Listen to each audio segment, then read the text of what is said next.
So good afternoon, good morning, and good evening, depending on where in the world you're joining us from. Welcome everyone to this UI webinar on the shifting geopolitical landscape in the Middle East and North Africa, MENA region. My name is Linda El-Naggar, and I'm an analyst at the Swedish Institute of International Affairs at the MENA program in Stockholm. And I'm going to moderate today's topic or today's conversation on this highly timely topic. So due to the fast-paced developments in world politics following the Russian invasion of Ukraine 2 weeks ago, geopolitics has really become a buzzword in many, covering many headlines and newspapers over the world, especially in Europe. However, geopolitics is a concept that has never disappeared, which is clear when one looks at the MENA region. The region, as you know, has been subject to the influence and interventions of great powers for centuries. And another aspect that is increasingly evident when studying the MENA region is the multipolarity of global politics. So now we see that the gradual retreat of the US has allowed China and Russia to advance their positions at the same time as we have several regional actors, such as Turkey, the United Arab Emirates, Saudi Arabia, and Iran, that are all increasingly using a very assertive foreign policy. And these actors are all extending their military, political, economic, and cultural engagements in the region, leading to a transformation of regional alliances and rivalries in MENA.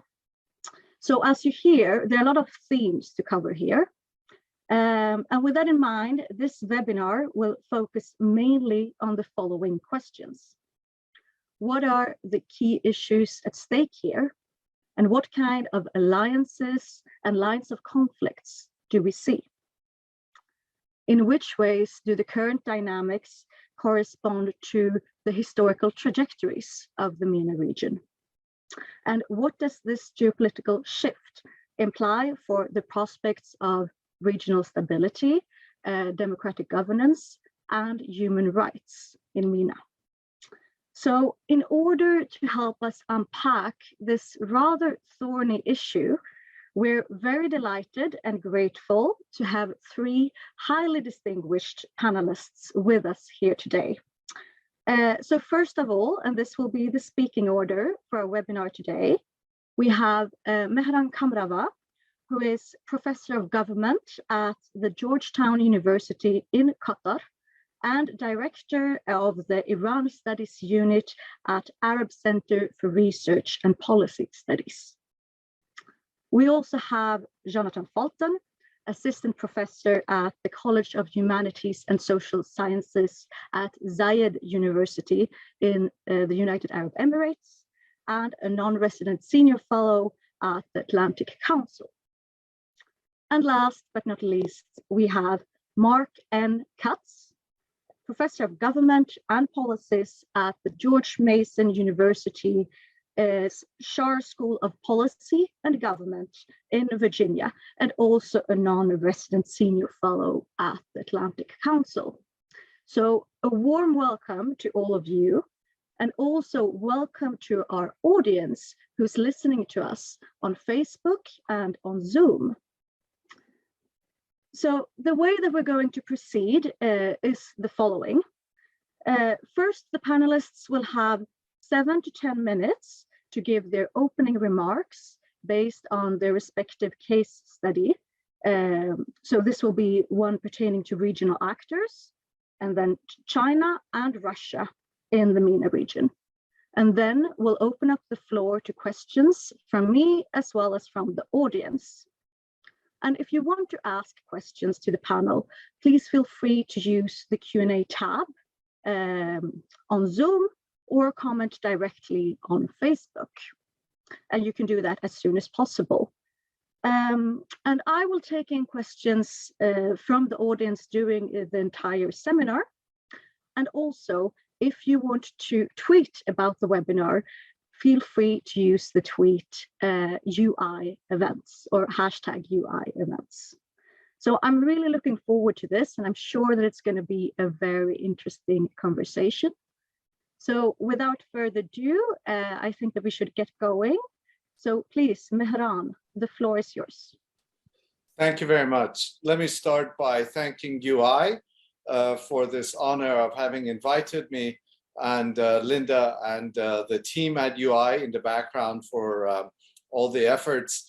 I have learned for years from Mark, and I recently had the honor of being published in a book that Jonathan edited on China and the Middle East. So it's a unique honor for me to be here and to share the screen with Mark and Jonathan.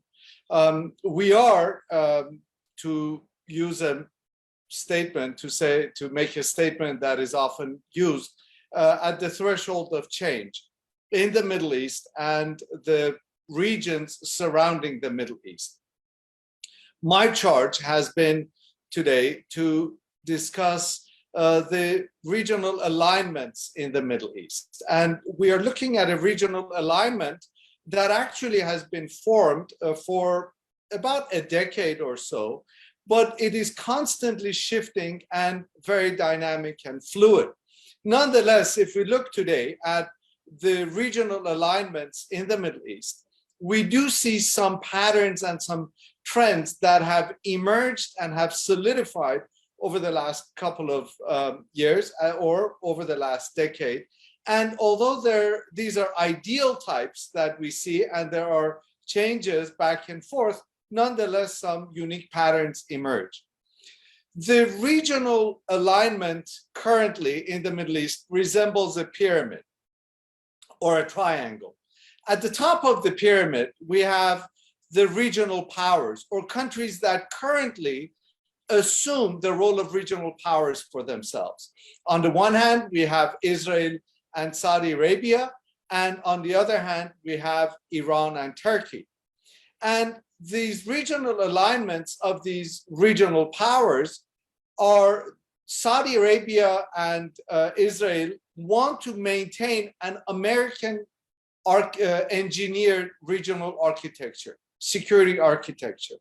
On the other hand, Iran and Turkey don't necessarily want to share this American engineered regional alignment, a regional security architecture that is consistent with American goals, American agendas, and security interests. They don't always necessarily oppose it, but they do advocate a much more an independent regional security arrangement of which they themselves are the primary powerful actors. These four countries at the top are supported each by a whole host of countries that, at least for the time being, for the sake of analytical convenience, we might call secondary powers, at least insofar as this region is concerned. And these secondary powers haven't always necessarily been secondary. They've often been regional powers themselves, but for one reason or another, either in terms of their current abilities or their own regional priorities, they have been relegated not necessarily to the primary powerful actors of the region. And so if we look, we have countries like Egypt, Morocco, Algeria, and Egypt in particular were at times regional powers, but now for whatever reason, they're not as active in dictating the security arrangements in the Middle East. We have other countries like Jordan, we have Qatar, United Arab Emirates, Bahrain, and we see a loose alignment in each of these countries, although again, there's tremendous fluidity and going back and forth. Some of these countries at the second tier of the power pyramid or power hierarchy in the Middle East, some of them support this American engineered security arrangement in the region, whereby they welcome the United States as an outside balancer, as a security provider. And then there are some others that see more eye to eye with Turkey, if not necessarily with Iran. Qatar is a really interesting example because it engages in hedging. It goes back and forth. It places its security bet with the United States, but it places a number of other smaller bets in the opposite direction. It maintains cordial relations with Iran and so on and so forth. It acted as a go-between between the Americans and the Taliban, and so its policy of hedging doesn't allow us to necessarily classify it in one camp or another, but ultimately these are all secondary powers. The guys at the top, the four main actors at the top, compete with one another, and after 2010, 2011, one of the primary areas of competition in which these four main actors engage in are countries at the bottom of the pyramid, where after 2011, we have a series of weak and fragile states in which the central government cannot necessarily exert full power and authority across the national territory.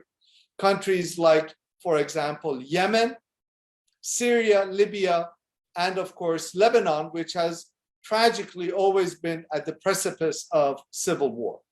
And so one of the things we see is that a proliferation of weak states across the Middle East has intensified the competition by countries like Iran and Saudi Arabia, and of course, Turkey and Israel has also been involved in trying to using militias and non-state actors to further their own agendas in these weak states. And as a result, we have this prolonging of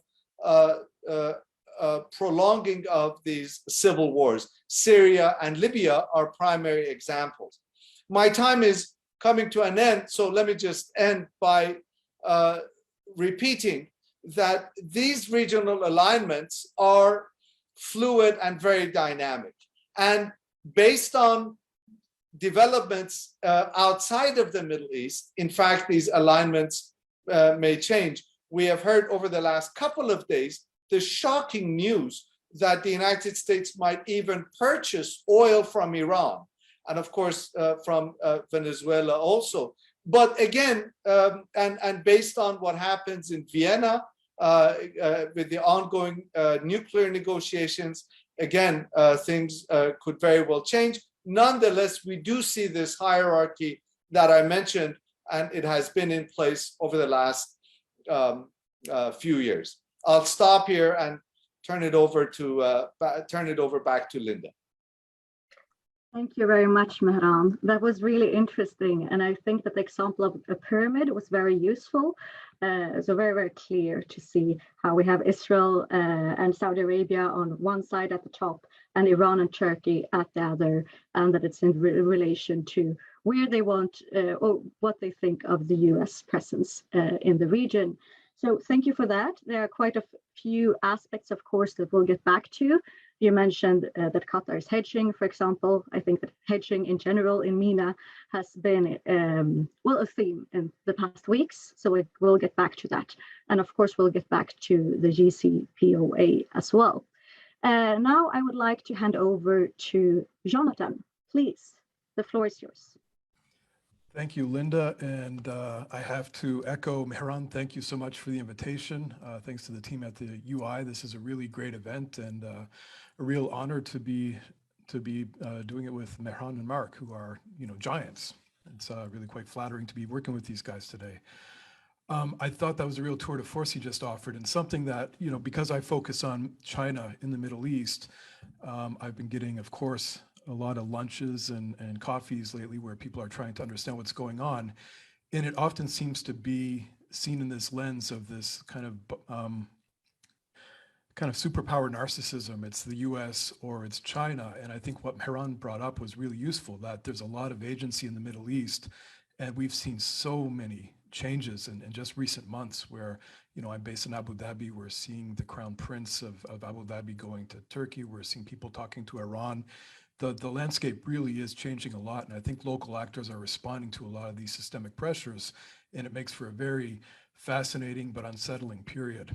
I also like the point you brought up, Linda, about geopolitics has never disappeared, because I think that really leads in nicely to China. I did an event about an hour ago for a think tank in the region, and they led with, this is about energy, right? China's presence in the region is about energy. And I think this is a really short-sighted way of looking at it. Obviously, if it's just about energy, China can find that anywhere. There's no shortage of it. The fact that China's engaging so deeply and has been engaging very deeply over the century does imply that there's more to it than just that. And I think the geopolitics you emphasized is something worth considering. Of course, a big part of this is the Belt and Road Initiative, which we've all been hearing about for about a good 7 or 8 years now. You can't get from China to the Mediterranean without passing through this part of the world. And that gives it a strategic weight. And that especially makes the Arabian Peninsula countries very important to China's larger regional ambitions. And you also see that China's been articulating a series of documents that don't really get a lot of notice beyond the region or beyond China. In 2016, for example, Xi Jinping paid a visit first to Saudi, then to Egypt, then to Tehran. And while there, China announced its first ever Arab policy paper. I think it's an important distinction. It's not Middle East, but Arab rather. And in this, he announced this very awkwardly named framework, the 1+2+3 cooperation pattern, how China intended to engage Arab countries in the Middle East. Of course, they distinguished Arab for, I think, political reasons. You get a block of 22 Arab League countries that support you if you're focusing on the Arabs. But in this, you can see that they also engage Turkey, Israel, and Iran in a similar manner. Each number in this equation represents a different sector that China wanted to work in. One, of course, being hydrocarbons, energy at the core. Two is looking at trade and investment and infrastructure construction. And three is looking at nuclear energy, renewables, and tech. And I think this is interesting because this highlights China does have a very economics and developmental driven approach to engaging in the Middle East. And that held up, I think, until about 2016 yet again, when I think Donald Trump became president and we saw China's strategic calculus start to change. It's interesting. In 2016, Andrew Scobell at the RAND put out a report on China in the Middle East, and he described it as, in the Middle East, an economic heavyweight, a political middleweight, and a security featherweight. And I think this was also, it was accurate for the time, and it was quite pithy, but I don't think that it was necessarily a static description. It is an economic heavyweight. That's how China engages most countries in the world. It's got a huge market, it's got a huge economy, and this gives it a lot of political leverage. But we have seen, starting in 2016, that China started to engage the region in a much more systematic way politically. And this speaks to the alignments that you had brought up in your opening remarks. China's been developing strategic partnerships or comprehensive strategic partnerships with a lot of countries in the region. This sounds kind of fluffy or fuzzy. As a social scientist, we want to be able to quantify or measure this stuff. And China's maddeningly difficult to measure this. But what they have said is, if you're a comprehensive strategic partner, you are an economic and politically important country, and you offer something else, at this plus. So, a country like Saudi Arabia, for example, is economically and politically very important. Plus, it has, this global leadership position in Islam, or plus you've got the Persian Gulf and Red Sea coastlines that give it a strategic asset. At the next level down, strategic partners are just countries that, China wants to engage very deeply politically and economically. And they've been doing this with a lot of countries in the region. But they have said which countries they want to work with most closely at the comprehensive level. It's Iran, Saudi, UAE, Egypt, and Algeria.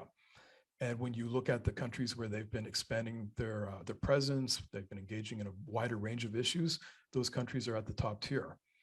So it is very hierarchical. And I think a lot of folks look at China and they see neutrality because it hasn't adopted a balancing approach that we expect from extra-regional powers, China hasn't been playing that game. But again, as I said, their landscape, I think, is changing. China's been able to engage as an economic superpower because US preponderance, US military power, gave every extra-regional power the same opportunity to come into the Middle East without a big security presence. You know, Japan's done it, India's done it, Korea's done it, the EU's done it, the UK, everybody's doing it. And the US wouldn't complain about it because those countries are all US allies or partners. China, of course, is a strategic competitor, and when they do it, then it becomes a bigger concern. Now, I mentioned the Trump period, and I think that's important because when the trade war happened, I think China looked at this region where they have very deep interests, and they thought, and this is speculation, of course, I'm not talking to anybody in Beijing about this, in Zhongnanhai, but I think they looked at it and thought, if the US is not going to be offering us the same kind of security protection that we've enjoyed all this time, then we have to maybe start playing a deeper role. And I think that's where the security featherweight, this political middleweight, we've seen that changing in recent years. You know, just 2 months ago, the foreign ministers of, I think, 6 Middle East countries traveled to Wuxi to meet with their counterpart in China. They've been talking a lot more about engagement on political affairs, on security affairs, talking about building installations around the region. I think what China's doing is what most countries are doing. They look at America's presence. There are concerns that it might not play the same role in the future. I think regional actors are looking at that and thinking they have to make provisions. As you mentioned, a lot of countries are hedging, as Mehran mentioned. And I think extra-regional partners like China, and I'm sure Russia too, which Mark can speak to, see this space that they can exploit between US and their allies and partners. You know, for China, this US alliance system is one of their biggest, you know, security threats in Asia and beyond. So I think they see the Middle East as a place where they can start to build wedges, where they can start to challenge American political leadership. And I think they see a lot of regional actors that are, you know, ripe to have this type of engagement. Of course, it's always better to have more than one superpower partner who wants to dance with you.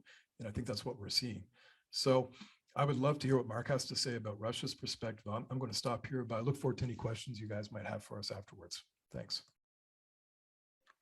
Thank you very much, Jonathan, for that very interesting presentation. And you also, of course, mentioned several key points that I think I'm going to get back to. I think one very interesting one was the distinction between a comprehensive strategic partnership and a strategic one, and of course, the BRI, as well as the China policy paper released in 2016. So a lot of interesting stuff there that we'll go back to. But before we do that, I'll leave the word over to you, Mark. Please go ahead. Thank you so very much. And again, I'd like to also thank UI for the invitation to speak. It's an honor to be on the panel with Mehran and Jonathan, two real giants. I'm just trying to keep up with these guys' publications. They're doing great things, and also good to finally meet Linda. Anyway, in terms of Russia, you know, what's interesting, of course, is that during the Cold War era, the Soviets had a lot of influence in the Middle East. This retreated in the 1990s, and Putin has built it back up assiduously since he came to office. But it's very different, though, Russia's influence now than it was during the Soviet era. During the Soviet era, the Soviets had their allies, the Americans had their allies, and there were very few countries that sort of worked with both. Sometimes countries in the Middle East switched alliances, but that there was a fairly clear division between the Soviet sphere and the American sphere in the Middle East.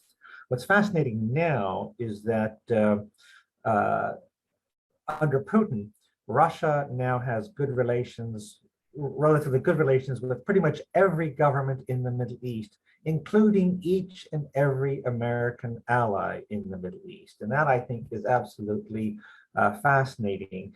And essentially, what Putin has done is, for the most part, not choose sides in the Middle East's many quarrels, that the Russians are willing to work with all sides. And essentially what they're offering is that, you don't like us aiding your opponent, well, we'll work with you too. In other words, we're not we're not going to foreclose working with you, but we're not going to stop working with your adversary just to please you either. And so hence giving Middle Eastern actors in Russia's view an incentive to all of them to court Moscow, whether they like, because the alternative is that if you don't, they might just support your adversary all the more. And so I think that what we've seen is that certainly the Gulf states in particular have assiduously courted Moscow and engaged Moscow and given it lots of good reasons to work with them and not be so helpful to Iran in particular. And so I think this is the setting for what we have seen just recently with the conflict in Ukraine. And I think that whereas Western states have all joined the United States in condemning Russia's move, what we've seen is that in the Middle Eastern reaction has been quite different. And I think that the U.S. was a bit surprised to see that the United Arab Emirates on the Security Council abstained on the resolution condemning Russia. I think they were even more unhappy to see that Saudi Arabia is not willing to increase its oil production, but wants to stick with the agreement it has with Russia in the OPEC plus format. And I think that the U.S. is especially dismayed at how the Israeli government seems to be very gingerly treating Russia. That and they pointed out that they may not approve of what Russia has done, but that they are very concerned about Iran and Hezbollah in Syria, and they have this deconfliction agreement with the Russians, whereby the Russians essentially let them pound Iranian and Hezbollah positions, and that the Israelis don't want to damage this at all. And so I think that's the thing, is that Russia has become an important partner for a lot of Middle Eastern countries, including America's allies. And so they haven't reacted in the way that the U.S. expected. I think also, what Russia has benefited from is that is actually Putin's policy towards Syria starting in 2015. And even though several Middle Eastern governments would have been very happy to see the end of the Assad regime and Iranian influence in that country, and we're not very happy that Russia came in to save it, they have been impressed that Russia stuck by its allies. And so the narrative, of course, is that America has let its allies down. You can go back to the Shah of Iran and certainly Mubarak in 2011, whereas Putin sticks by his allies, and so that's something that's good, and also that the Russian military performance in Syria has been pretty impressive. Part of the reason, of course, is that they're mainly just doing the air war, whereas it's the Iranians and Hezbollah who are doing a lot of the ground fighting and bearing a lot of the costs for that. But I think that this has been something that has been impressive, and there is this narrative that well, if the Americans are interested or leaving, then we have to do what we have to do. Now, I would like to just sort of push back just slightly on this narrative that the Americans are leaving. It seems to me that the American position in the Middle East now is pretty much the same as it was in the early 1980s. We basically have the same allies now that we had then. The difference was that American influence attempted to expand, especially under George W. Bush, Iraq, Afghanistan, and bringing democracy throughout the Middle East. That the U.S. has retreated from, but that it basically has the same allies now. And I think also what's interesting is that there's this concern that somehow the U.S. Focus on China means lack of interest in the Middle East. During the Cold War, the U.S. was interested in the Middle East because of its concern about the Soviet Union. And I think that's going to be the same in other words, if the U.S. is at odds with China, it's going to be at odds with China everywhere, including the Middle East. But getting back to Russia, I think that from the Russian perception, there's obviously the hope that the U.S. is retreating and that they can move in. I think there's also a sense, though, in Russia that China is coming in eventually. In other words, that we're in a moment, if America's influence in the Middle East is declining, China's will increase, and that this is now Russia's moment to become influential in the Middle East before the Chinese take over everything. And so, and that they're willing to work with on security issues. Now, I think though that one has to understand sort of the impact of Russia's actions. I think that a lot of Middle Eastern actors were impressed with Russian intervention in Syria, but Russia's performance in Libya, not quite as good. In other words, that Turkey was able to push back Russian-supported forces in Libya. And so I think that, that they've drawn a lesson. And I can't help but feel that the poor military performance of Russia in Ukraine has also been noticed in the Middle East. In other words, that here's a major conflict. Presumably, Russia has a lot of advantages. They seem to think that they were about to win just very quickly. And look what's happened. Even without the West getting all that involved, the Ukrainians have put up a fierce resistance against the Russians. And I think that Middle Eastern audiences have noticed this. And I think what's interesting is that although the UAE abstained in the Security Council, the UAE and most of America's Middle Eastern allies all voted in favor of the UN General Assembly resolution criticizing Russia. I think that the Middle East, they don't want to be associated with failure, and so I think that's what we've seen. Now, I think there's other issues involved. Russia and Ukraine have been major grain exporters to the Middle East. Ukraine has just now banned grain exports, and so this may mean that Russia may be able to pick up the slack if they have the capacity. But obviously, in other words, the conflict in Ukraine is going to affect bread and butter issues in several Middle Eastern countries. I also think that the Iranians have reason to be very unhappy, as we saw, with apparently the JCPOA was about to be completed, and now the Russians have put in a little proviso that the sanctions that the West has applied to Russia not apply with its trade with regard to Iran. And certainly the Iranian press reaction has been very negative. And this just feeds in Iranian narratives that in the end, Russia will always stab Iran in the back. And I think there's sort of a question. In other words, if Russia is really going to stick to its point, there's nothing sacred about the existing JCPOA formula. In other words, an agreement could go through between Iran, Western countries, China, and we'll just see what happens. I'd also just wanted to make one little difference with Mehran. I'm not sure the U.S. is about to buy oil from Iran, but will permit Iran to sell oil to others, which of course will free up oil for the U.S. to buy from others. So I think though that the Russians, they've expanded their position tremendously in the Middle East. On the other hand, I think that there's also, I think, in the Middle East, in other words, there's a real jaundiced view of Russia and what it can do for them, that no one wants to abandon its alliance with the US and trade it for one with Russia. In other words, they want to be able to work with Russia, China, and the US. No one except, of course, for Assad seems to be willing to work exclusively with Russia. And I think that should probably stop there.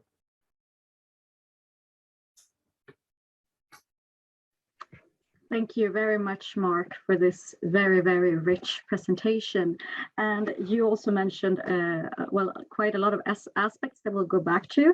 I thought that it was really interesting that you went back to the Soviet Union era, but also made some comparisons on the differences with that time and now, when MENA states prefer to work with, well, everyone or all big external actors, as you said. And also very interesting to hear about the effects that we're already kind of seeing of the Ukraine crisis in MENA. That is something that we'll get back to. But before we do that, I just want to remind the audience of sending in questions. So please do that if you have any. And I'll abuse my role as a moderator and start with the first question, which is something that I think all of you have touched upon in several ways, is the question of historical continuity versus change. And of course now, I mean, Mehran, you said that what you're talking about, the landscape that we see with the regional actors, that's something to go about 10 years back. And you, Mark, referred to the Soviet Union. So I'm interested in hearing in which aspects are we talking about a real shift? And in which aspects are we rather talking about these actors following historical trajectories? As you said, the Soviet Union was very active in the MENA region. It seems like Turkey in many ways have been having quite of a neo-Ottomanist moment when they've been active in Libya and in Syria. And also, of course, from you, Jonathan, it would be interesting to hear more about how China came into the Middle East historically, because I mean, it's just quite far away. So having said that, maybe, yeah, you can start, Mark, and then we'll go over to you, Mehran, and then you, Jonathan. So please, go ahead. Thank you, Linda, for this question, because actually, one should even go back to the Tsarist days. In other words, that it was after, Catherine the Great captured Crimea, which had, a Muslim state at the end of the 18th century, that's when we really see Russians moving into the Middle East. In fact, Russian forces actually occupied Beirut briefly under Catherine the Great. They weren't there for long, but they were there. But I think what we have seen is that the Russians now like to talk about how the 1990s were a total exception, that their withdrawal.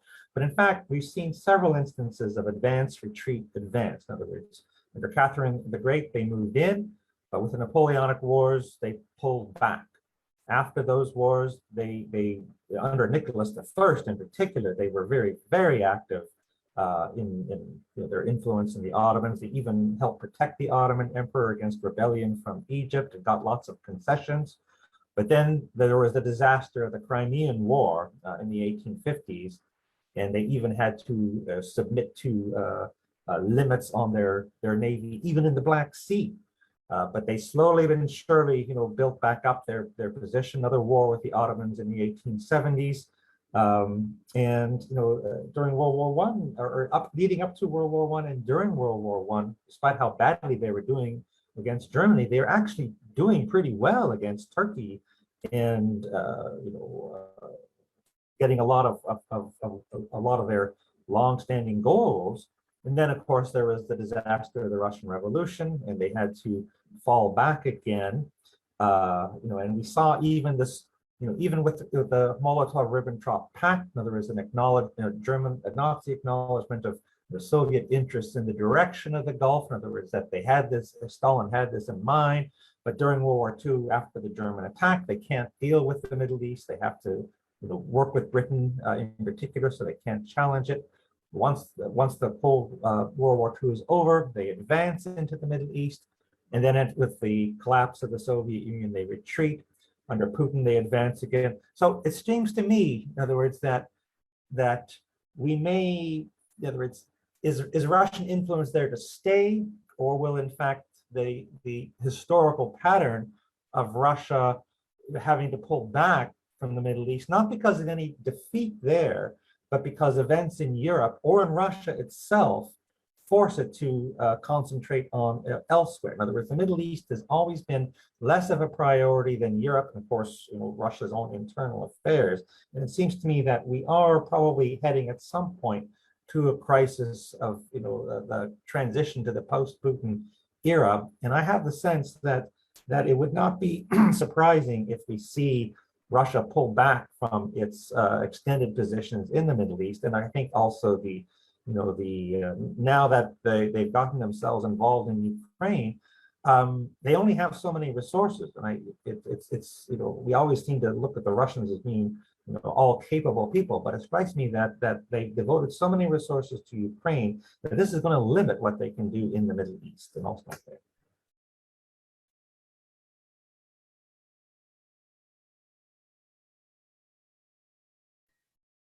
Thank you for that, Mark. Mehran, please.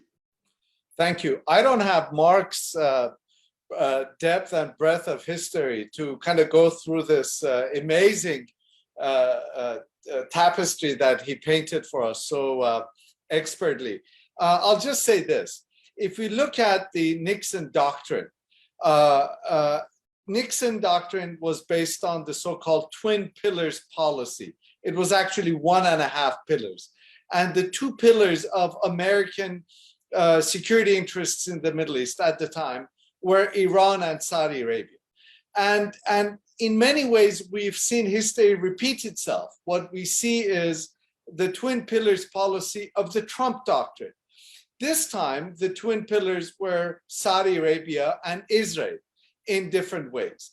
And so what we're seeing is a tectonic shift, or at least, if not tectonic, a slow process, a steady but slow process of transformation with the Biden doctrine. Now, one of the interesting things is when Biden came to office, he almost kind of very quickly articulated a doctrine, and we all talked about it, if there is a Biden doctrine. And it appears as if the Biden doctrine is now under some sort of stress, or some sort of transformation. So, I think it's really interesting. We need to wait and see how where the chips fall, given where we are. I would say this, though. I don't think Iran and the United States will at any time start talking or have any sort of discussion or mutual understanding, even if there's some sort of JCPOA agreement in the offing.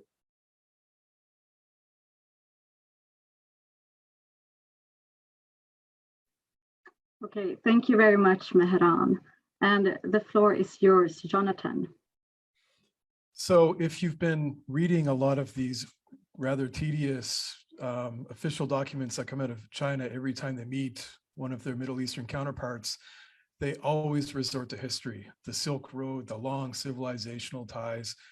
And, this is a clever device, but it's not really worth the paper it's written on, because the fact is, until recently, China wasn't much of an actor here. Sure, you can find like Zheng He's voyage to, stopped on the Arabian Peninsula back in the Ming Dynasty, and you can find Omani trade settlements in Canton or Guangdong during the Tang Dynasty, but really, it's been pretty thin. And under the People's Republic of China, it's remained pretty thin, because for the first 30-odd years of China's, PRC's existence, it was just completely overwhelmed with domestic chaos, as one crazy idea after another about how to manage this territory, with the Great Leap Forward or the Cultural Revolution. They had a lot of domestic pressures, and that brings a point I think Mark mentioned with Russia. I mean, China's core interests, the CCP's core interests, remain trying to somehow stay on top of this very unruly big country, 1.4 billion people, really an empire, in many ways. So their core interests, that first circle is there. And then you look at the 14 or so countries that it shares borders with, the countries it shares maritime boundaries with. You get pretty far down the list before you see where the Middle East starts to matter. I think it does matter geostrategically, but China's never really been a very big actor until recently here. During the Cultural Revolution, they supported revolutionary governments, not because they cared so much about the Middle East, but because they were trying to disrupt the interests of the US or the Soviet Union.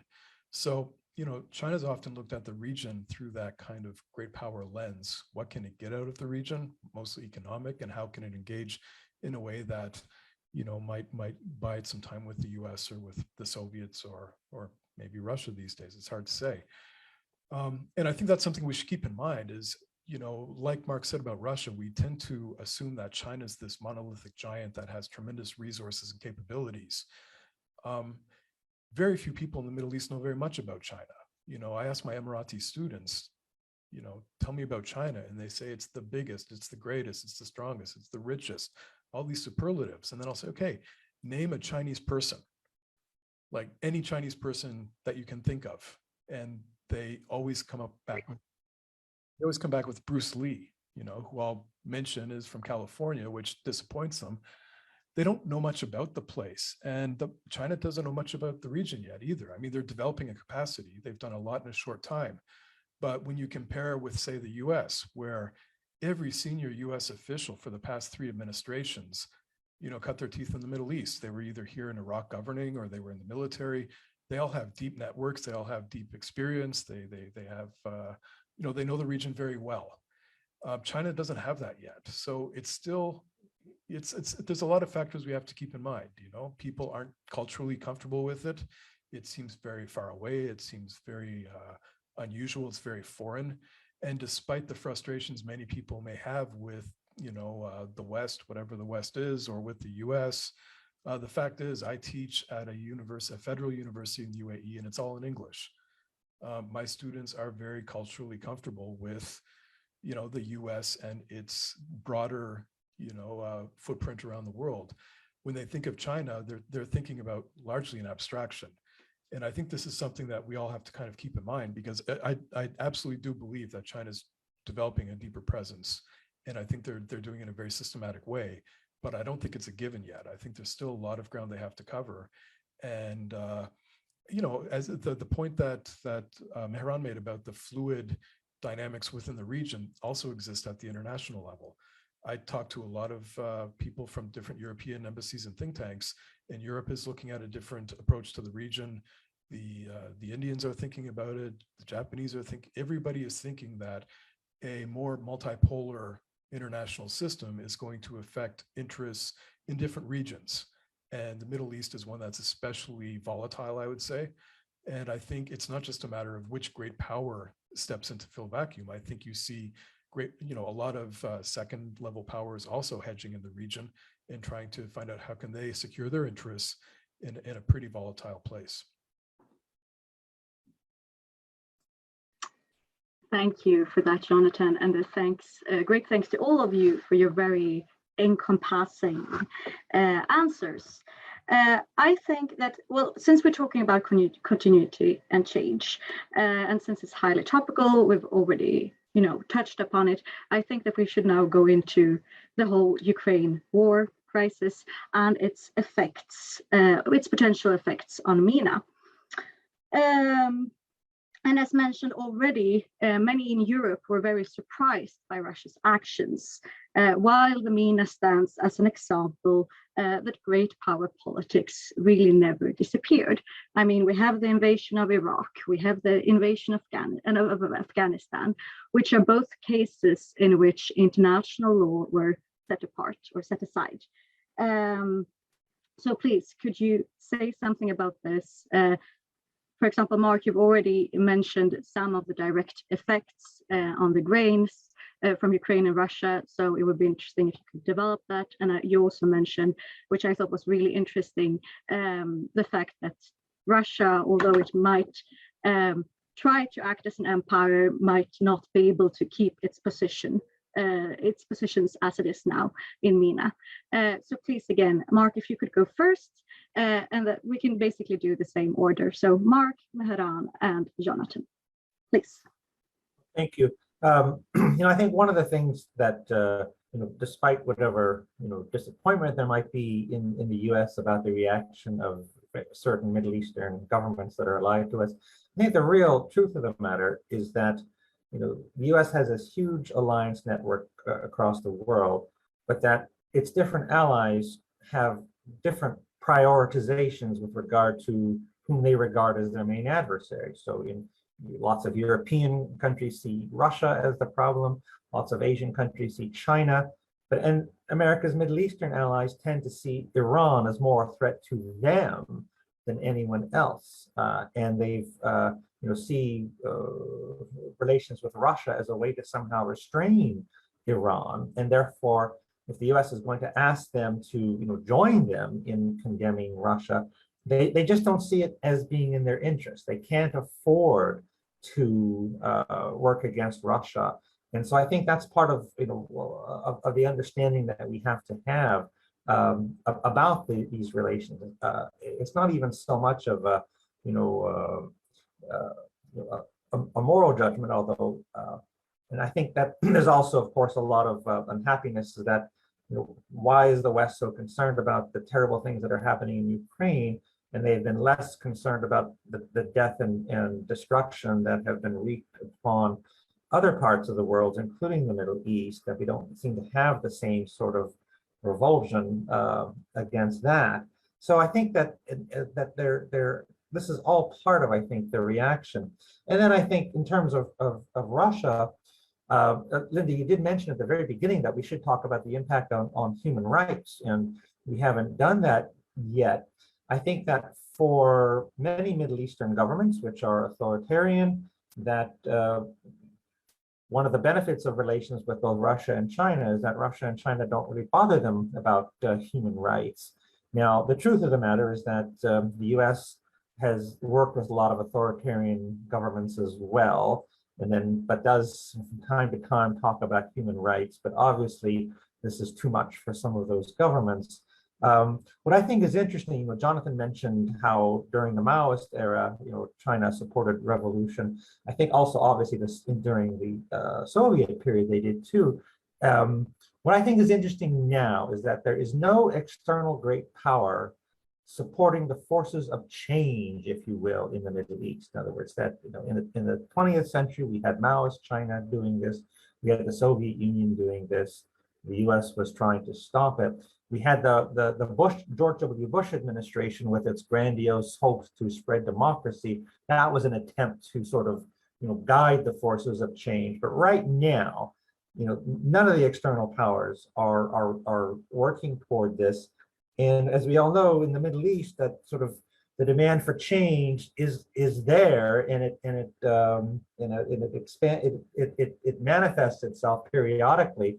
And what I think is fascinating is that no external great power is in a position to benefit from it, and what could all well be hurt by it.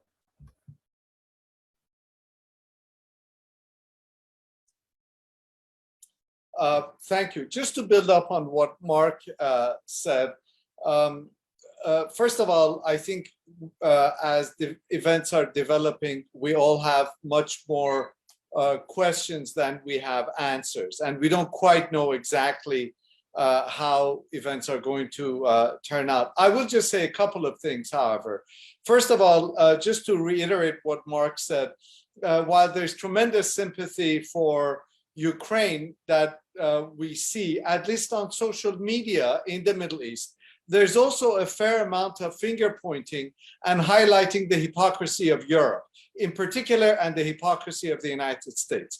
So that if refugees are blonde and blue-eyed, then they're welcomed with open arms, and if they are brown, basically, to put it bluntly, then of course they get all sorts of barriers and given a very different treatment. And that's one of the trends that is very obvious in the social media across the Middle East, and quite frankly, very difficult to argue against. I think this is something that that we see. The other thing is, one of the interesting things, at least for me, and I'll be curious to see if this is what Jonathan and Mark have also noticed, is a resurgence, at least, that I have picked up of nationalist feelings across the Middle East, of people having been inspired by the resistance they see in Ukraine. It just so happens by accident that right now one of the most popular television series in Iran that has captured the popular imagination is a series based on the 1941 Russo-British invasion of Iran, Soviet-British invasion of Iran in 1941, and the resistance of Iranians. And as we speak, the series story highlights or concentrates on the Russian invasion of Iran. And so there's all this tremendous outpouring of support and kind of idealization of resistance against great powers. Once again, I think, as Mark highlighted, Iranians are reminding themselves that they need to stand on their own feet and that no one is with them in the great powers, and the Americans might exert maximum pressure, but the Russians also invade, and so you can't necessarily, you can't become too friendly with anyone. The Chinese are safe, maybe, and so the Iranians have signed an agreement because they're, for the time being, they're too far apart. So one of the things that is at least interesting in terms of domestic politics is this kind of resurgence at the popular level of this idea of resistance, once again, towards great power, something that is in many ways reminiscent of the Middle East of the 1960s. There's a lot more, but I'll stop there. So when Mark talked about the wheat exports from Russia and Ukraine, this is something I've been thinking about a lot, because I remember I was here in 2010, and I remember seeing these stories in the news about the price of food, staples in Egypt, and how people weren't able to afford, and how people were doing these massive runs to bakeries to try to get bread and things while they still could. And we all remember how that played out. And I'm just imagining a scenario, after harvest season, when all this wheat isn't getting planted in Ukraine this season, and Russia is not able to sell to a lot of markets. And I imagine a scenario where some governments in the region might wish that they had been a little harder against Russia, because there could be some pretty fluid political situations across the region that frankly worry me quite a lot. I was just thinking, while Mark was talking, brought up the issue of human rights and the fact that most superpowers are pretty content to support the status quo. I think, the underlying reason, we tend to think that the Cold War was won by the liberal Democrats, but I think it was probably more accurate to say it was won by the capitalists. And, the superpowers are doing pretty well by the status quo. That as long as the Middle East isn't fundamentally altered, they're going to continue to get a lot of economic benefits that, in turn, for authoritarian places like Russia and China, they can use those, whether it's arms sales or energy imports or construction contracting or whatever, are going to feed into their own political economies and help shore up regimes that people aren't too fond of. And how that works here, one thing I'd recommend is a chapter in a great book that Mehran wrote that I read years ago, and I've been telling everybody, you've got to read this. He wrote this great chapter about the China model in an edited volume, I don't know, maybe 4 or 5 years ago.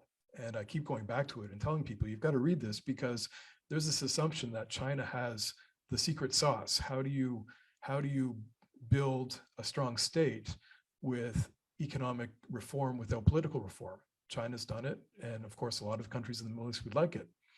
The insight that I really admired from Mehran's chapter was just saying, look, a lot of countries in the region don't have the same state capacity to be able to pull this off. Like, it's not just a matter of you make money, you need really strong institutionalized power in a lot of these countries, and not many of them have it. But you do see China as an increasingly comfortable partner. China says they don't interfere in other countries' domestic political affairs. That's, rule number 1 in the 5 principles of peaceful coexistence, which shapes their foreign policy. Of course, we can all argue that, but that's kind of the rhetorical line they use.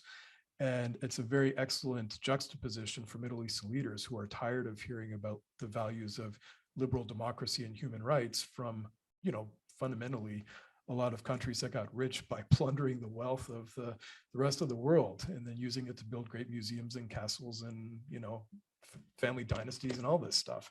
So China's at least seen less hypocritical, but it's also seen as, how can we learn from the way you've been able to strengthen your state?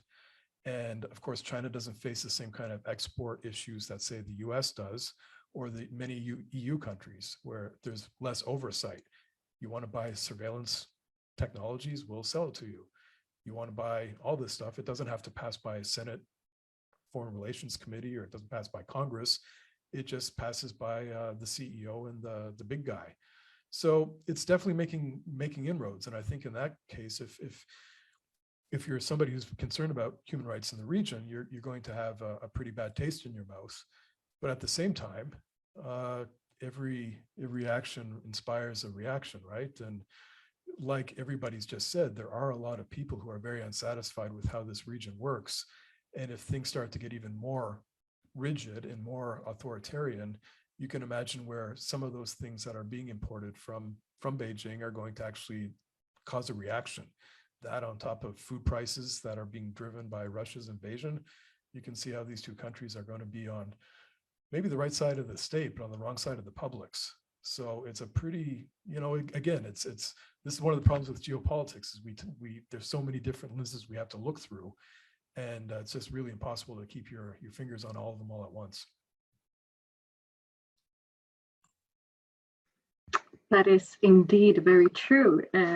Thank you to all of you for those answers. First of all, I would like to remind the audience again to send questions. We had a slight technical issue, so it would be great if you could send in your questions again. But meanwhile, I do have some questions here that we have received. And one is touching on human rights, which is something that we've already been discussing now. So I thought that we could go back to that. And it is, how does the debate over workers' rights in the construction section, how is it seen in connection to the power dynamic, power in the region of Qatar and the UAE in particular, given that Qatar will host the World Cup 2023? So basically, how is this affecting the power dynamic relations? And I guess this one is for you, Mehran, so please go ahead. Thank you. Well, I read that question, and for a minute I got scared that the World Cup was next year. It's actually this year, and I am pleased to say that I just got tickets because the residents of Qatar get the first go at it. And anyway.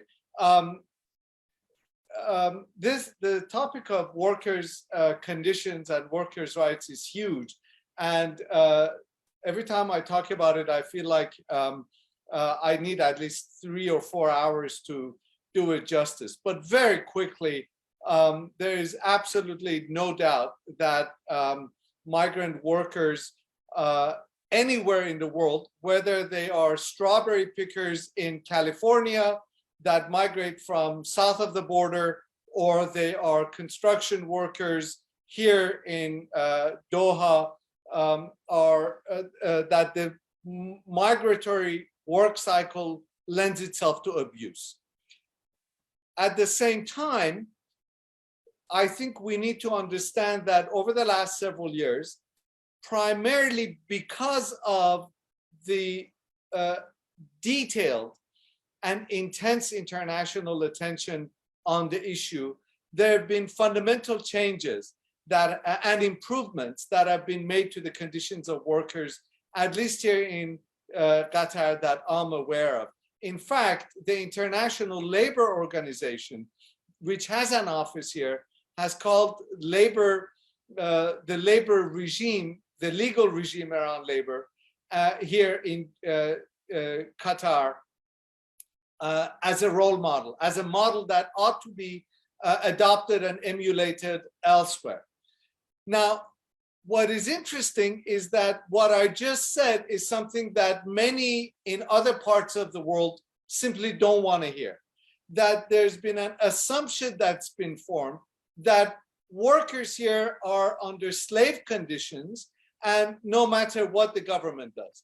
And this is largely because of the fact that the Guardian newspaper, no matter what, writes about these highly improbable numbers of people who have died working on World Cup stadiums. And of course, this is music to the ear of those people who want to hang on to these very neatly packaged pieces of report, and don't necessarily want to see shades of gray or other developments that have happened.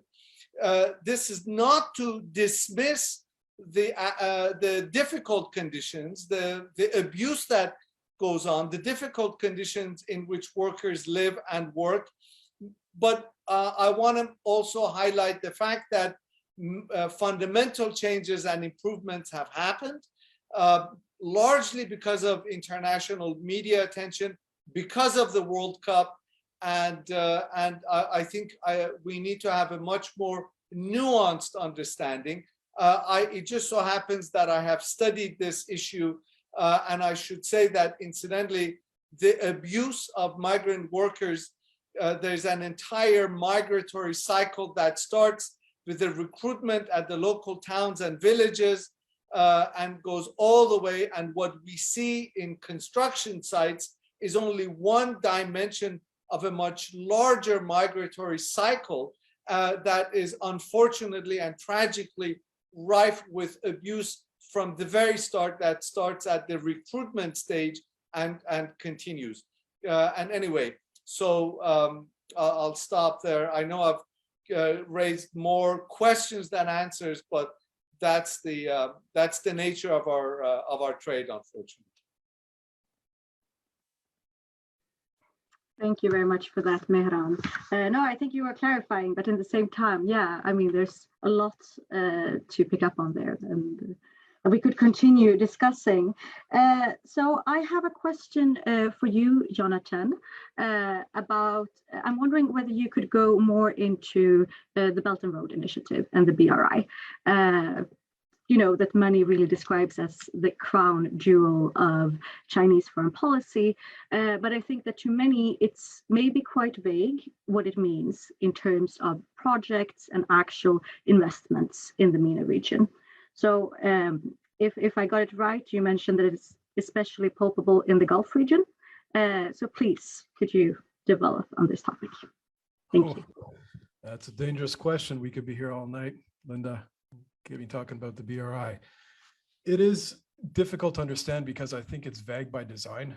You know, if you asked, you know, a Chinese official, what is it? They would have a lot of platitudes, and they would talk about win-win, and they would talk about, you know, cooperation priorities, and they couldn't really tell you exactly what it means. And I think that's because they wanted to have that undefinability. If you asked anybody what it meant pre-COVID, they would talk about hard infrastructure, you know, because that was the story: ports, pipelines, highways, you know, these big, expensive hard infrastructure projects. And then, you know, COVID hit, and a lot of economies started to suffer. And I was asked a lot of questions about, well, that's the end of the BRI, right? And I would laugh and go, ha ha ha, that's what you think. The BRI is everything. The BRI will never die, because of course what it is they list 5 cooperation priorities, you know, and again, very, very general: political policy coordination, financial integration, people-to-people bonds, trade investment, and infrastructure construction. It's interesting because those 5 things focus more on, you know, either the economic side or the softer side. They don't talk at all about security. I think if you read the BRI white paper, I don't think the word security ever comes up unless it's in a non-traditional, like human security or something like this. So it was designed, I think, purposefully to be both vague and non-threatening. It's just about development. You know, China was sitting at about 2010, they were sitting on about $3 trillion worth of foreign reserves. You know, as we all know, they kept making stuff and selling stuff, and they weren't buying back. They kept trying to build their domestic markets. So as a result, they're sitting on all this money. And in 2010, the Asian Development Bank released a report that said Asia's in need of something like $20 trillion worth of infrastructure. And of course, for China to achieve what it wants to achieve in geopolitical and geoeconomic terms, it needs markets. And its closest markets are in Asia, in Eurasia, in the Indian Ocean region. And if those places are underperforming because they don't have the physical means to trade, if they don't have the ports, if they don't have the highways, then there's going to be a ceiling on what they can do, right? So I think what China started using was these big, often white elephant projects to try to help countries develop this stuff. And it always made an excellent just juxtaposition where, you know, they could go to Pakistan and say, look, the US was giving you $2 billion a year and saying, use this for your special forces to kill Al-Qaeda. we're going to give you, what was it? I think $56 billion in loans and mostly loans. And we don't want you to kill anybody. All we want you to do is build stuff that's going to help us trade with you, you know. Of course, there's domestic imperatives for China. You know, if Pakistan is stable, then China's western border becomes more stable. There's always the self-interest in it, but it did present a pretty attractive model. Now, because it was such a fuzzy thing, you know, when COVID hits and countries don't have the money to build big ports and big pipelines and all this stuff, then China can focus on the other elements. We're working on soft power, people to people, education, tech transfers, AI, health. And so you can see basically whatever it does with another country becomes Belt and Road engagement. You know, I asked a Chinese diplomat here in Abu Dhabi about 6 years ago, when the BRI was first announced, they had this kind of quasi-official map with arrows going everywhere through countries and corridors. And you could see Iran was had an arrow through it and Turkey had an arrow through it, but the Arabian Peninsula had no arrows. And I asked the diplomat, like, look, you do a lot of business here. You have a huge commercial presence here, much bigger than either Turkey or Iran. Does that mean that these countries aren't BRI countries? He's like, no. Anything we do is BRI. If we trade, if we open a school, if we have a Confucius Institute, that's the Belt and Road. So, you know, what you've seen over the years is that the Belt and Road has come, especially in the Middle East, to be more about, you know, these sectors I mentioned in the 1+2+3, especially the tech, especially clean energy, especially renewables, these types of things that align with Middle Eastern countries' development strategies and development needs. You know, we all know McKinsey helped a lot of countries make these vision projects. It makes me think McKinsey helped China make the BRI because they line up so perfectly. So, you know, the Crown Prince of Saudi can say, I want to build a tech city in you know, in the Red Sea, and China can say, well, hey, look, we have got all of the AI companies that you need to build a smart city. We can help you build your 5G network to support it. We can help you with, you know, so all this stuff is kind of folding into BRI now. And I think that's why it's such an ingenious plan, because, you know, like all of those horror movie villains from the 80s, they can never be killed. They just keep changing their form. But really, don't ask me about Belt and Road if you want to get out of here at some point tonight. I'll stop there, but any questions, I'm happy to follow up.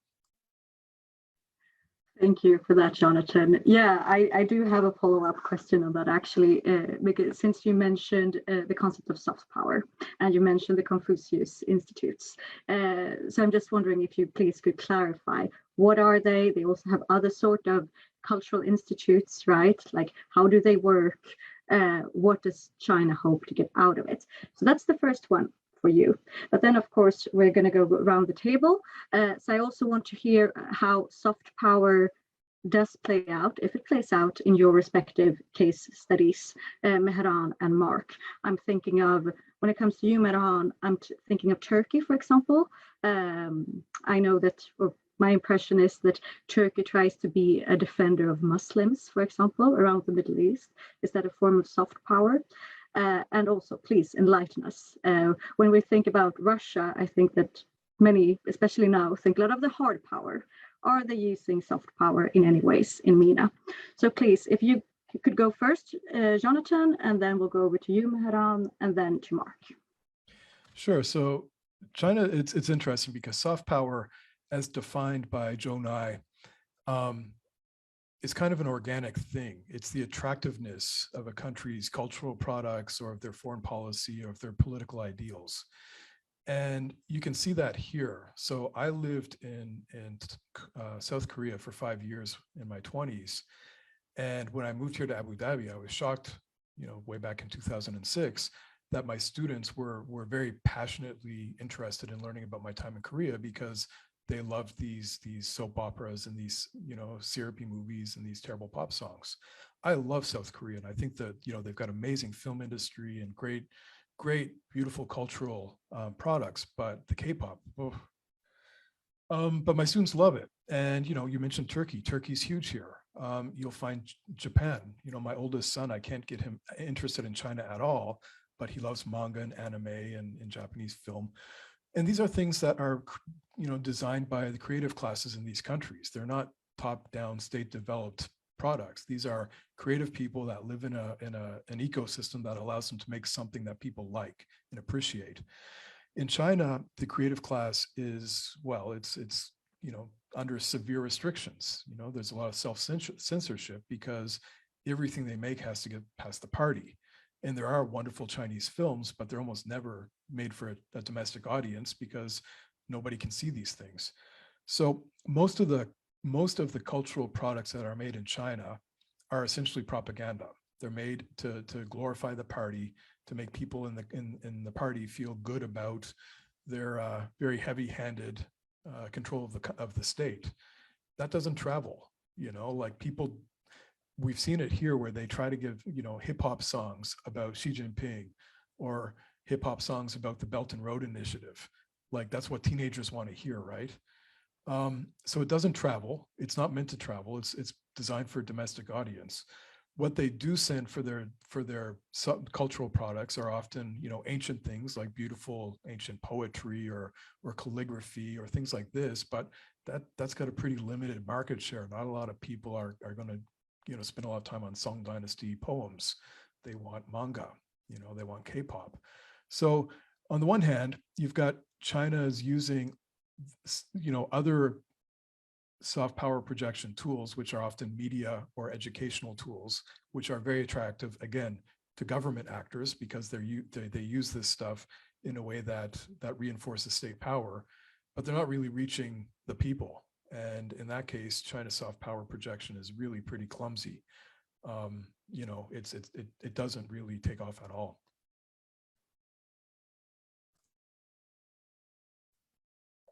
Just to build up on what Jonathan said, right here in the region, Turkish soap operas are extremely popular. And one of the developments about soft power is that it also, there's always a political and diplomatic element attached to it. It isn't just on its own.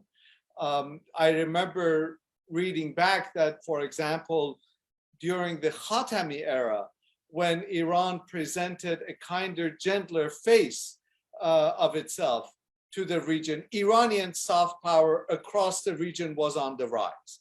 And then, of course, Ahmadinejad came and everything was changed. Now, interestingly, the reason I say this is because Turkish soft power in the region, at least here in the Persian Gulf region, has been on ascendance. Part of it is because of Turkish politics, developments in Turkish politics. And in specific relation to Qatar, we all remember the so-called Gulf crisis from 2017 to 2020, where Saudi Arabia, UAE, and Bahrain and Egypt boycotted Qatar. And Turkey and Qatar became very close allies at the time. And suddenly we had this explosion, at least here in Qatar, of goodwill towards Turkey.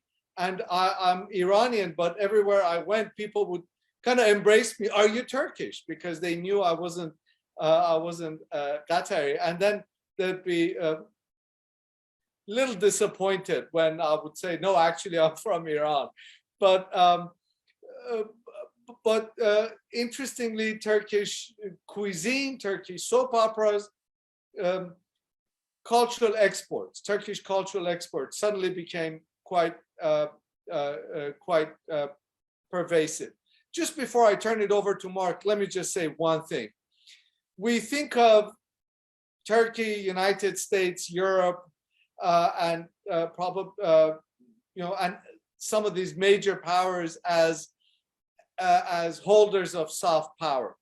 But I think it's important for us to keep in mind that probably our conceptions of what power is ought to change with changing political realities and diplomatic realities. Today, Jonathan and I are sitting in the new heart of the Middle East, where diplomacy happens, where we have futuristic cities, we have leaders who rightly or wrongly have these incredible visions. You can argue with the vision, but they do have visions, and they have the resources to do things.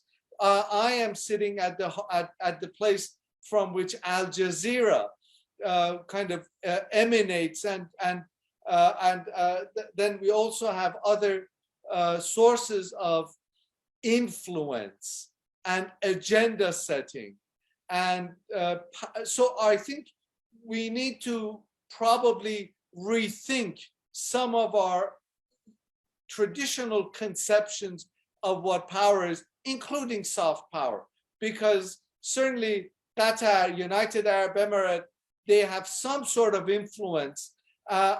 In a book I wrote about Qatar, I called it subtle power, the ability to shape agendas behind the scene.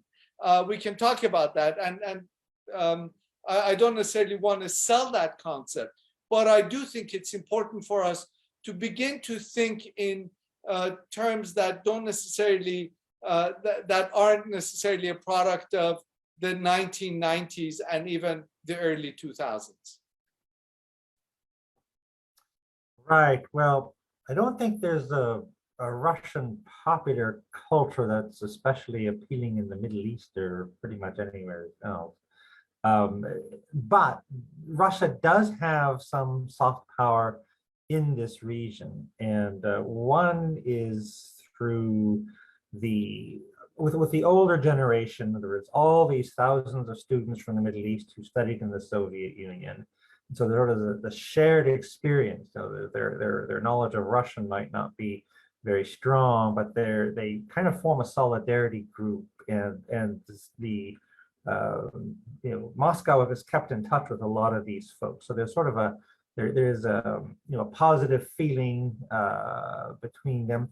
There's also large numbers of Russian women married to Middle Eastern men, and the figures you get, like just in Syria alone, you hear quotes of 40,000 Russian women, 100,000 Russian women married to Syrian men, and that these are the ones who are demanding that Putin do something to save them. That's why he had to come, help Assad.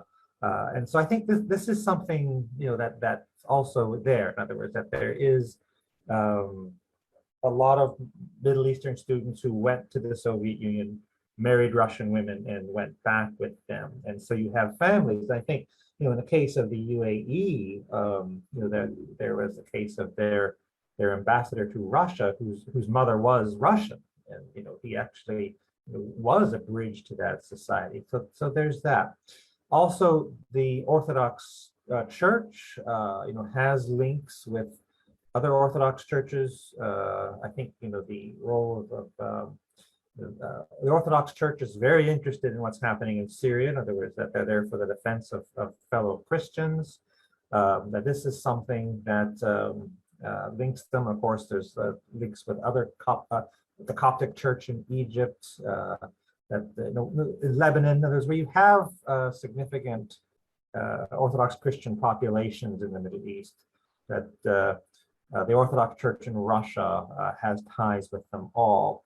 And then I guess also there are links between Russian Muslims and often their diaspora communities.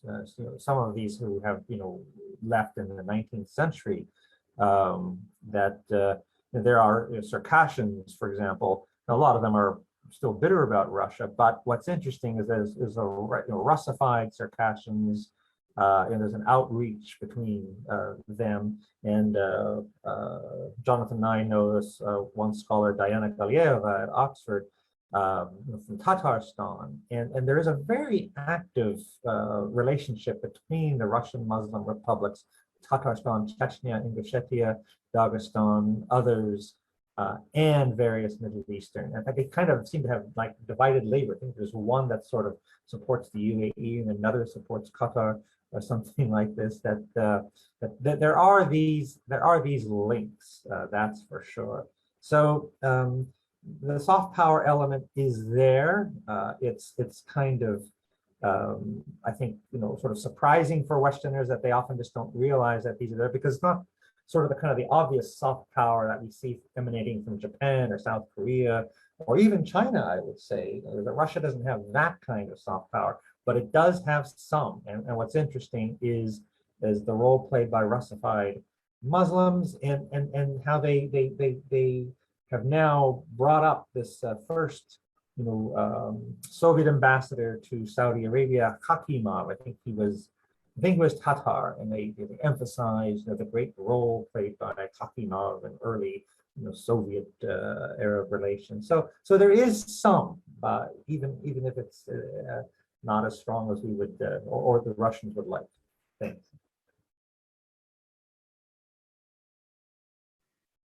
Okay, thank you very much for that. Very interesting to hear more about the cultural dimensions of all this. So unfortunately, we're running out of time. There's so much to cover here. So I'm just wondering, do you have any final remarks that you would like to give? Can start with you, Jonathan. We'll do the same round. Jonathan, Mehran, Mark. Well, final thoughts. Not really. I mean, I guess I'm doing this a lot these days because really China has gone from being a very niche topic, at least as far as the Middle East is concerned, into a very, very sexy topic in a very short amount of time. And academically, it's very interesting because there's just so much ground to cover. But really, I would just encourage people, there's, like I said, I guess my opening remarks, the shorthands that we tend to see, whether it's energy or contesting US power or whatever, they tend to be often quite politicized. And, that's one thing that has been driving me nuts, is seeing a lot of the commentary that's coming out of a lot of Western capital cities, especially in Washington, that seems to see this in kind of binary terms. And if anything, from the way that Mehran and Mark have so ably described, I mean, we all know the Middle East is not that. There's a lot of moving parts, and most importantly, there's so much agency here. So it's not like leaders of these countries have two options and they don't know what to do. I think that I was actually reading this morning an article in the Atlantic Monthly where they interview the Crown Prince of Saudi Arabia, and they ask him something about, aren't you worried you might be alienating Joe Biden? And he kind of chuckles and says, well, if Joe Biden doesn't like me, I know the guys from the East are pretty excited. Like it's not necessarily a pickle that they find themselves in. I think it's an opportunity. So, there's a lot happening in the region. I think people have to be watching it pretty closely. Thanks for everything today. It's been really fun. And I guess I would just like to say that I think a lot of the to the extent that there is an appeal that Putin has in the Middle East, it's that he is opposed to the United States. And I think a lot of the infatuation with Russia comes from a desire to move away from the U.S. or to signal to the U.S. that its behavior has not been what was expected, and that we can show you by moving toward Russia without necessarily really understanding or knowing what Russia can give them, but just the hope that it can. And I think that the events in Ukraine and sort of all the images, I think, are not improving Russia's image. That's for sure, either in terms of its attractiveness or what it can accomplish. And so I think that there's so much. Many commentators in Washington talk about how the growth of Russian influence in the Middle East. I think there's a real limit to how far it can grow. I would just say we have. Something that has been obvious is that the Middle East is constantly changing. If there is one constant, it is the fact that there is change. And a lot has changed over the last few years, and a lot more will definitely change. Iran's Khamenei is 82 years old, and Iran and Saudi Arabia are talking to each other. And Vienna Agreement may be within reach. So probably we'll get together in a few months and talk about if not a completely different Middle East, but certainly a Middle East in which many dynamics that currently exist have changed and are even then in the process of change. Thank you, and thank you very much to all of you. I think that this has been a really interesting and productive conversation. I personally have learned a lot, and I think that we will have many, as you're sort of mentioning, Mehran, we will have many reasons of going back to this topic. Geopolitics will remain important, and it will continue to affect people's lives. So having said that, thank you very much once again, and thanks to the audience. Thank you.